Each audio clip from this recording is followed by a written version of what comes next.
झाली पूर्ण या प्रमाणावर काम दिसलं। राहुल गांधींना कदाचित या गोष्टीची कल्पना नसेल की प्रोएक्टिव्हली सरकारने कारवाई करून पेपर फोडणाऱ्यांना पकडलं आणि म्हणून ती परीक्षा पुढे नेली।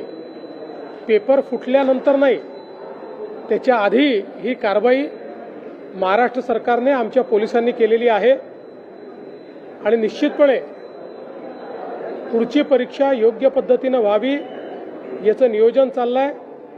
त्याच्या तारखा देखील लवकरच आम्ही घोषित करणार आहोत। फक्त मला याची कल्पना नाही की राहुल गांधींनी हे ट्विट परदेशातनं केलं आहे की देशातनं केलं आहे, कारण ते बहुतांश वेळी परदेशात असतात, त्यामुळे त्यांना सगळी माहितीच असते असं नाही आहे। मला असं वाटतं की या तिन्ही गोष्टींचं उत्तर यापूर्वीच दिलेलं आहे। आपण प्रोएक्टिव्हली कारवाई केली आहे।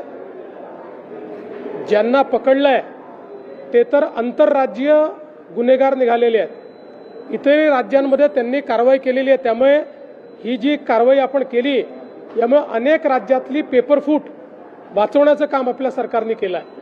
राहुल गांधींनी पहिल्यांदा स्वतःकडे, स्वतःच्या पक्षाकडे, स्वतःच्या सरकारकडे पाहावं आणि त्याच्यानंतर हे बोलावं।